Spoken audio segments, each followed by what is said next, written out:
Bismillahirrahmanirrahim. Assalamualaikum warahmatullahi wabarakatuh.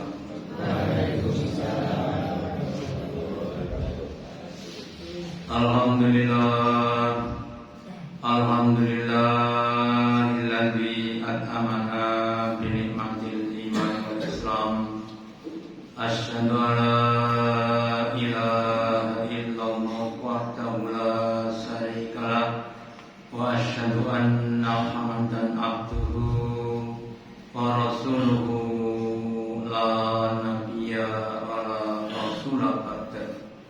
Allahumma shalli ala Muhammad wa ala ali Muhammad kama shallaita ala ali Ibrahim innaka Hamidum Majid wa barik ala Muhammad wa ala ali Muhammad kama barakta ala ali Ibrahim innaka Hamidum Majid. Qala Allahu ta'ala fi kitabihil karim, a'udzu billahi minasy syaithanir rajim. Ya ayyuhalladzina amanu ittaqullaha haqqa tuqatih wa la tamutunna illa wa antum muslimun. Bapak Ibu hadirin yang dirahmati Allah Ta'ala, yang pertama dan utama, marilah kita selalu meningkatkan, menambah kesyukuran kita, keimanan dan ketakwaan kita kepada Allah Ta'ala dengan meyakini, mengimani apapun yang telah difirmankan Allah di dalam Al-Quran, baik itu terhadap perkara yang dulu telah terjadi, yang sedang terjadi dan yang akan terjadi. Bapak Ibu hadirin yang dirahmati, dalam kehidupan kita di dunia kita akan menghadapi dua perkara. Apa itu? Yang pertama adalah perkara-perkara yang kita suka, yang kita mau menerima. Yang kedua, perkara yang kita tidak suka. Ya, menghadapi apa yang disuka itu semua orang bisa.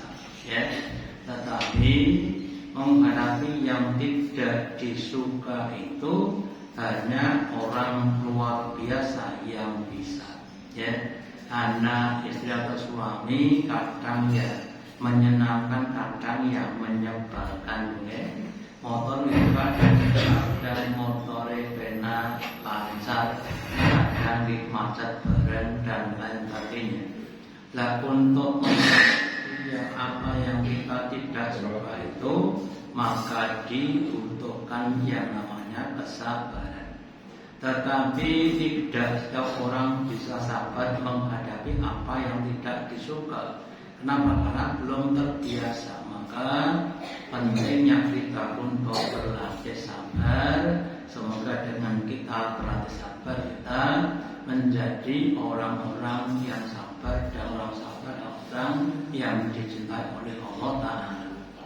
Nah, kemudian kita perlu memahami bahwa setiap orang itu ketika beriman pasti akan diuji. Sebagaimana anak sekolah, kalau sudah mendaftarkan diri masuk ke dalam suatu sekolahan, apakah itu SD, SMP dan sebagainya, pasti nanti di sekolah itu ada ujian, ada ulangan harian, ulangan semester dan sebagainya, yang ada ulangan atau ujian nasional. Demikian juga orang itu sudah menyatakan beriman, maka akan diuji. Sebagaimana dikalamkan Allah dalam surat Al-Ankabut surat yang ke-29 ayat 1 dan 2, Allah berfirman, Bismillahirrahmanirrahim. Alif lam mim. Akasiban nasu ayrohu. Apakah mengira manusia itu ditinggalkan begitu saja? ayakulu bahwasanya atau ketika dia menyatakan amanah kami beriman, wahum la yudham sedangkan tidak difitnah. Suatu pertanyaan yang tidak butuh jawaban. Kenapa? Tidak pasti. Siapapun yang menyatakan beriman kepada Allah pasti dan pasti akan diuji sesuai dengan kadar keimanan masing-masing. Semakin tinggi kadar imannya akan semakin besar ujiannya, sehingga Nabi bersabda bahwa seberat-berat ujian adalah ujiannya para nabi dan rasul. Kenapa? Karena sekali lagi karena beliau adalah orang-orang yang diberi iman yang sempurna. Yang banyak kita bahas harus berusaha yakin bahwasanya ujian itu adalah untuk meningkatkan derajat kita. Semakin banyak ujian kita, maka akan semakin tinggi kedudukan di hadapan Allah. Dan sebaliknya, kalau orang itu tidak direndahkan, bisa naik kelas. Bagaimana bisa naik kelas kalau itu tidak pernah ikut ulangan? Ini kan nggak ada anak sekolah moro-moro kemudian langsung kelas 5 tanpa ujian, nggak ada. Ya harus berusaha menghadapi setiap ujian-ujian yang dihadapi. Kemudian ciri orang-orang yang sabar ketika mendapatkan suatu ujian. Di dalam surat Al-Baqarah surat yang kedua ayat 155-157 Allah berfirman, walanabluwanakum bisya'in, dan sungguh kami Allah akan benar-benar mencoba kepada kamu dengan sesuatu. Apakah sesuatu itu? Yang pertama minal, dari rasa takut, takut terhadap sesuatu yang dapat mencelakakan pada kita, entah itu ancaman seseorang, entah itu musibah dan lain sebagainya. Wajuil, dan juga ujian berupa kelaparan. Sekarang harga beras naik atau turun? Harga beras berapa sekarang? Naik. Kita 16, 17, tambah 17. Kemarin 30 entok 30, boleh sini 30 entok 20 kan kurang. Ini kadang-kadang udah ada yang sok-sok gojekan. Beli beras berapa? 17 kilo. Nek katul pinten? Tangen mang katul mawon. Jenang katul diparingi gula suruh. Kita kembali kepada laptop ya. Itu yang kedua. Wal naqsimul amwali wal anfusi wal thamar, dan berkurangnya harta. Dulu banyak hartanya jadi orang kaya karena krisis moneter, kemudian perusahaannya hancur, rumahnya terjual dan sebagainya, bahkan punya hutang. Itu suatu ujian, seperti Nabi Ayub alaihissalam, awalnya adalah orang yang kaya, punya banyak ternak, banyak sawah dan sebagainya, badannya sehat, kemudian ibadahnya juga kuat. Gara-gara hasadnya si iblis, ketika orang akan pada iblis itu loh, hambaku yang namanya Ayub, orang yang rajin ibadah, bukan seperti kamu, suatnya ngeyel, Kemudian iblis mati Allah Ta'ala, Ayub rajin ibadah karena engkau beri nikmat yang banyak, coba engkau hilangkan nikmatnya. Kemudian hilangkan, mulai dari hartanya hancur, warganya banyak yang meninggal dan sebagainya, bahkan diberi penyakit, tapi Ayub tetap dalam keadaan banyak ibadah. Kemudian juga berkurangnya jiwa, apakah itu namanya sakit atau kematian sebagian keluarga kita, anaknya atau bapaknya, ibunya atau istri suaminya meninggal dunia, itu suatu ujian. Watamarot, dan juga berkurangnya buah-buahan hasil panen. Dulu satu patok mencapai 4 ton, sekarang cuma 4 kuintal, karena dimakan itu dan sebagainya. Wabasiris sobiri, berilah kabar gembira kepada orang-orang yang sabar ketika mendapatkan ujian. Orang yang sabar cirinya bagaimana? Orang yang sabar itu cirinya alladzina idza asabatuhum musibatun, orang-orang yang ketika menimpa kepada musibah, qalu mereka mengatakan, mereka menyatakan, oh inna lillahi, sesungguhnya kami miliknya Allah. Jangan ada dari sana miliknya Allah. Wa inna ilaihi raji'un, dan kepada akan kita dikembalikan. Aku enggak punya harta, cuma titipannya kota dan sebagainya. Jadi kita tidak merasa memiliki, tetapi merasa dititipi. Ya makanya Bapak Ibu, kalau kita merasa memiliki harta, ketika Tuhan kita akan susah. Ya, nanti kalau merasa dititipi nggak akan susah. Ya, ada kisah nanti seorang sahabat Nabi namanya Abu Hurairah. Dia itu suatu saat ya, anaknya dia itu punya anak yang sakit. Kemudian dia bilang sama istrinya, Bu, ini kamu rawat, saya tak pergi kerja dulu. Ya maka dia pergi kerja. Ketika dia kerja, anaknya meninggal dunia. Ya, kemudian istrinya tidak langsung memberitahu, tapi didiamkan saja. Kemudian dimandikan, kemudian dikafani, kemudian dimasukkan dalam kamar. Ketika suaminya pulang, istrinya bertanya, Pak, seandainya saya dititipi barang terus diminta orang yang menyakiti kita harus bagaimana? Ya. Kemudian bapaknya katakan, ya dikasihkan, bukan miliknya. Oh gitu, iya. Anak kita adalah titipan Allah. Ya terus gimana? Sekarang sudah diambil oleh pemiliknya. Loh, maksudnya, ya mestinya anak kita meninggal dunia. Ya, jadi tidak merasa memiliki, tapi merasa dititipi. Itu anak begitu, ya. Nah kemudian semuanya itu nanti akan dikembalikan kepada Allah. Ya, kalau sebagian ustaz seperti Ustaz itu mengatakan kita itu seperti orang yang buka titipan sepeda motor dan mobil. Ya, ketika ada orang yang bilang kita senang dan sebagainya. Ya. Nah, ketika diambil yang diharapkan adalah upahnya, upah atas jasa penyimpan tadi. Kita juga begitu, dikasih anak, dikasih istri dan sebagainya, itu sebagai titipan. Yang kita bukan hartanya, tapi upahnya yang berupa pahala tadi. Maka ketika kita berdiri begitu, kita tidak akan gelo ketika kita kehilangan harta benda.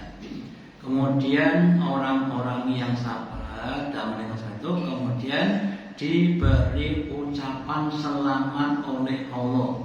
Ulaika ayat sholatu mirabbihim, Allah berikan sholawat, berikan ucapan selamat tanda kebahagiaan dari Allah Ta'ala wa rahmatun, dan juga diberi rahmat belas kasih. Dan mereka adalah orang-orang yang mendapatkan petunjuk. Sebaliknya Bapak Ibu, kalau kita pas dikasih musibah, kemudian kita malah gersuluh, malah marah-marah, menyatakan pada orang lain, ya itu namanya orang-orang yang tidak sabar. Makanya saya sampaikan, seandainya kita belum sabar, terus kita harus berlatih sabar. Bagaimana cara kita untuk berlatih sabar? Yang pertama, minta tolong kepada Allah Ta'ala dengan cara kita sabar dan sholat. Ya, maka dalam surat Al-Baqarah juga Allah katakan, ya ayyuhalladzina amanu ista'inu bisabri wassalah. Wahai orang-orang yang beriman, mintalah kamu kepadaku dengan cara sabar dan sholat. Ketika belum sabar, bagaimana kita mendoa Ta'ala, Allahumma afri alaina sabro. Ya, ya Allah, taburkanlah, tuangkanlah kepada saya kesabaran, supaya diberi kesabaran. Kemudian kalau itu bab musibah, maka lihatlah orang yang ada di bawah kita. Ya, orang Jawa kadang-kadang kalau mengatakan suatu hal yang baik, ketika tabrakan kemudian patah tulang, yang pertama kakinya yang kemudian dia bilang untungnya sing patah sing kiwara sing tengen. sudah patut masih untung, ya. Patah keduanya untung murah mati, itu namanya suatu hal yang baik. Jadi kita tidak merasa rugi, tetap masih apa untung meskipun patah kakinya, ya. Kemudian juga banyak kehilangan uang, untungnya sih ngilang di teko, tidak ya. Berarti kan orang itu beroptimis, ya. Nah, kemudian yang berikutnya kita melihat di balik musibah itu ada hikmah, ada pahala, ada penghapusan dosa. Ketika kita diberi sakit, yang maksud Nabi Ayub, di balik sakit itu ada hikmah. Apa hikmahnya? Hikmahnya adalah orang itu bisa merasakan nikmat yang luar kesehatan. Dijelaskan dalam sebuah maulud, asihatu taju nikmah, kesehatan sebagai mahkotanya nikmat. Sayangnya tidak tahu sebagai nikmat yang agung kecuali orang yang sakit. Kalau baru sakit Pak, itu baru terasa nikmatnya sehat. Ya contoh, yang ringan-ringan saja. Diparingi sariawan, bukan sari malam, sariawan. Rasanya bagaimana? Mau diparingi sariawan, mangan pun mulai nak boleh ente memperik dan apalagi pas makan sambal boleh itu tambah sakit lagi, cuma sariawan, ya. Nah demikian juga untuk yang lainnya. Makanya pentingnya kita bersabar. Kemudian kesabaran yang ada itu bisa kita gunakan untuk mencari pertolongan Allah, ditambah dengan sholat, ya. Makanya Bapak Ibu, dalam menghadapi berbagai macam masalah ini kita memang butuh kesabaran, ya.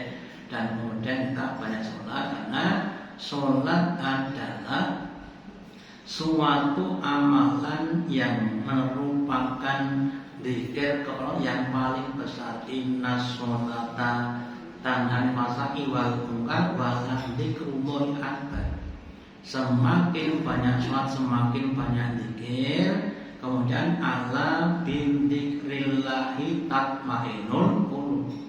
Kata bahwa dengan ingat Allah hati kita akan semakin tenang. Contoh, ya, yang bikin hati kita gundah apa? Kira-kira sing malai ati sedih napa kira-kira? Randedet napa loro? Loro-lorone Pak. Loro ora itu boleh. Kita akan ingat kepada Allah telah dalam hati bersih. Jika Allah itu cinta kepada hambanya, akan diberi musibah itu bentuk cintanya kepada kita. Tuh, cinta Allah dikasih musibah, iya, karena di belakang ada namanya proyek, ada pahala, ya, ada perlindungan dan sebagainya. Itu adalah suatu belas kasih. Lah ketika kita saja mempersepsikan bahwa musibah sebagai bentuk cinta, kita akan jadi bergembira dengan adanya musibah. Dan musibah sekali Bapak Ibu, musibah yang diberikan kepada kita itu sedikit banyak nanti akan bisa menghapus dosa-dosa kita. Lah kalau dosa sudah terhapus, insya Allah besok ketika masuk tidak langsung ke neraka, tapi langsung masuk ke dalam surga. Ya. Kemudian yang berikutnya, supaya kita bersabar, kita harus berusaha untuk memahami konteks masalahnya. Contoh, ada seorang ibu punya anak balita umurnya sekitar 5 tahun, ya, mengajak teman-temannya bermain di ruang tamu. Kemudian orang menjadi kontot, kira-kira ibunya bagaimana kira-kira? Ya, nasu napa guyu kira-kira? Ruang tamu terbengkalai, ada tamu yang mau datang, ibunya tidak membersihkan ruang tamu. Ya, itu ada satu kisah nih, ibunya seksutis, ya. Ketika ada tamu seksutis yang masih kecil itu kemudian berbuat suatu hal yang tidak baik, ya. Tapi ibunya malahnya beda nih, malahnya berkata, tak dongak kemu dadi imam Masjidil Haram, jadi tenang, gitu. Itu kalau malah tidak ada Di marah niku nek saged dongane sing apik, gitu. Wah bocah kok mbeli jangan muga-muga dadi wong saleh. Gitu nggih. Nah, jangan kemudian kita wah anak setan padahal bae. Nanti bapak ibune setan kabeh, gitu. Wah anak sapa kuwi? Ya turun sapa to kuwi? Ya turun bapak mosok turun wong liya. Ya, kemudian kita berusaha untuk mencari kontennya. Kisahnya Nabi Khidir dan Nabi Musa ketika Nabi Musa berguru pada Nabi Khidir. Ya, ceritanya Nabi Khidir itu diberi ilmu yang tidak contoh pada Nabi Musa. Kemudian Nabi ingin berguru. Kemudian syaratnya satu apa? Kalau kamu berguru padaku, kamu jangan menanyakan apapun yang belum aku jelaskan. Kamu harus sabar menunggu apa yang aku jelaskan. Maka dalam surat Al-Kahfi dikatakan qala berkata innaka antas ta'am ya sabur. Kamu enggak akan mampu sabar bersama saya. Itu kenapa enggak bisa sabar? Karena wa kaifa tas'alaman tubihu bagaimana bisa sabar kalau tidak memahami akan keadaannya. Jadi untuk bisa sabar perlu memahami keadaannya. Contoh saja orang yang tidak biasa antri Pak, kemudian antri berlama-lama, sampai 8 jam, kira-kira antrinya berapa Pak? Kemudian kita akan kemudian nggak biasa antri atau yang lainnya, tidak biasa mendengarkan celaan cacian makian. Ada orang yang kerja di seorang yang lainnya, yang kaya, terus orang kaya itu ucapannya ucapan yang menyakitkan. Itu di Mbak ada katanya seorang juragan contohan yang orang itu kalau kerja itu syaratnya satu apa? Telinganya harus diganti dengan telinga baja. Telinga baja, telinga baja dionek-oneknya menang baik. Kenapa? Karena si empunya orangnya kalau ngomong itu ya begitu, ya. Kadang-kadang ya nggak biasa, ya kerja sehari kemudian bubar. Wah, omongannya kalau enak ke hati, daripada hatiku sedih serasa kacau ini wae. Itu namanya orang yang nggak bisa memahami konteks. Demikian juga sekarang anak-anak namanya generasi Z, generasi milenial itu beda dengan yang dulu. Cirinya generasi sekarang adalah anaknya pintar dalam teknologi, terampil tapi nggak punya adab. Adabnya kalau anak sekarang begitu, kalau masalah gadget, HP pintar cepat, tapi kalau adabnya agak kurang. Maka kita memahami itu sudah suatu kontennya begitu beda dengan generasi yang dulu seperti kita bapak-bapak ini ya. Kalau dulu anaknya banyak yang menjadi panut punya adab sama bapak ibunya, tapi gaptek Pak Nepon ndumuk HP bingung orang-orang sekarang gitu kalau nulis HP dengan tangan turun nomor tangan cici duda duduk rampung karena memang orang seperti itu jadi supaya kita bisa sabar maka belajarlah memahami konteks masalahnya supaya kita bisa sabar. Kemudian kelebihan orang yang sabar. Nabi bersabda, "Ajabna li amril mu'minin." Mentakjubkan kepada kami urusannya orang-orang beriman. Kenapa? Inna amrahu kullahu lahu khair. Karena semua urusannya itu akan mendatangkan suatu kebaikan dan itu tidak terjadi kecuali pada orang-orang yang beriman. Contohnya, in asobatu sarrokun, ketika menimba kepadanya sarrok kelonggaran, pas tanggal 1 bagi gue gajian duitnya kata alhamdulillah, kalau dia syukur. Pas dodone laris dari datang sampai pulang nggak pernah duduk ngadeg terus melayani pembeli, kalau dia syukur menanam padi, menanam yang lain kemudian tumbuh panen bersyukur itu orang yang baik dan syukur itu menjadikan dia lebih baik. Itu kalau mendapatkan suatu kenikmatan. Wa ila sabanusa doroun, dan ketika menimpa doro kerupakan dodol ora payu nandur pari boten panen. Sabar, kemudian dia sabar, dan itu adalah untuk bagi mereka suatu kebaikan. Jadi Bapak Ibu, kita harus berlatih ketika mendapat nikmat harus bersyukur. Ketika dapat musibah harus sabar. Ya, bahkan saya sampaikan 3 langkah atau 4 langkah untuk menghadapi suatu musibah. Yang pertama, sabar dengan cara mengucapkan tadi innalillahi wa inna ilaihi raji'un, itu yang pertama. Yang kedua, berdoa Allahumma jurni fi musibati. Ya Allah, bila pahala pada musibah ini, wa lofli dan belakani yang lebih baik daripada yang hilang. Ya. Beli sepeda motor baru dipakai 1 hari Pak, dicolong maling. Sedih apa susah? Sedih nggak susah Pak. Jadi tumbas motor malah itu hadiah mobil, soalnya motornya sak mobil. Kita dapat mobil, alhamdulillah. Kelangan motor entuk nopo mobil, alhamdulillah. Itu yang kedua. Yang ketiga, kita bersyukur ketika dapat musibah, alhamdulillah diparingi musibah. Sakit betul Bapak. Bagi siapapun yang ketika kena musibah masih memuji kepada Allah, maka Allah akan memberikan satu hotel, satu rumah mewah, disuruh namanya Baitul Hamdi, rumah pemujaan, rumah yang dikenal pada orang yang masih mampu dan mau memuji Allah ketika dapat musibah.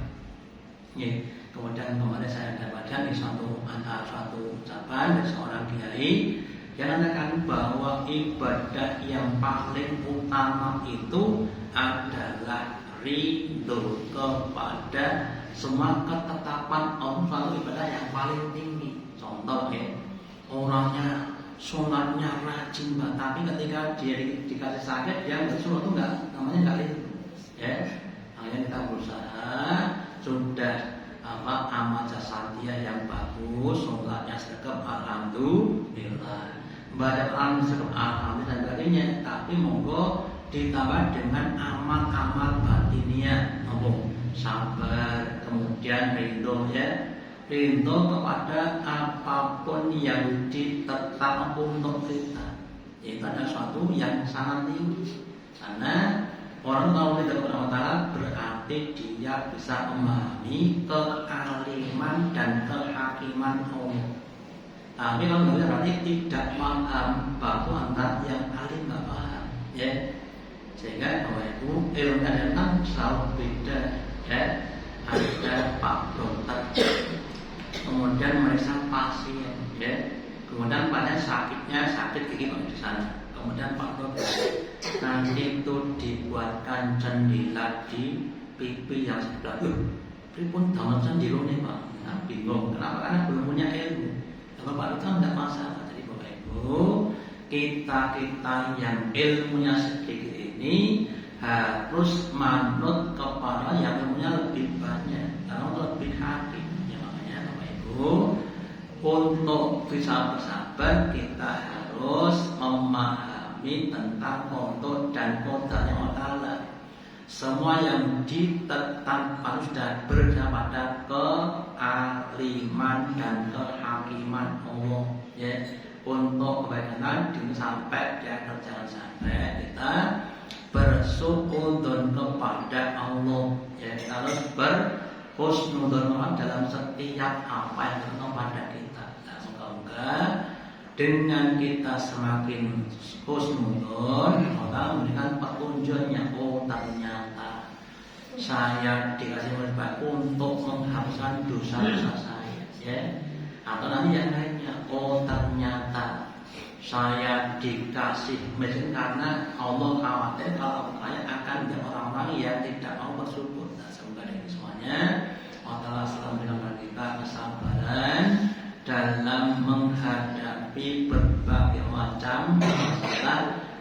menjadi orang-orang yang dicintai Allah Ta'ala sampai akhir hayat Rasulullah. Demikian yang dapat saya sampaikan, semoga ada manfaatnya. Allahumma taqabbal minna innaka antas samiul alim wa tub alaina innaka antal hakim. Tadi dengan doa majelis, subhanallah wa bihamdika asyhadu an la ilaha illa anta astaghfiruka wa atubu ilaik. Wassalamu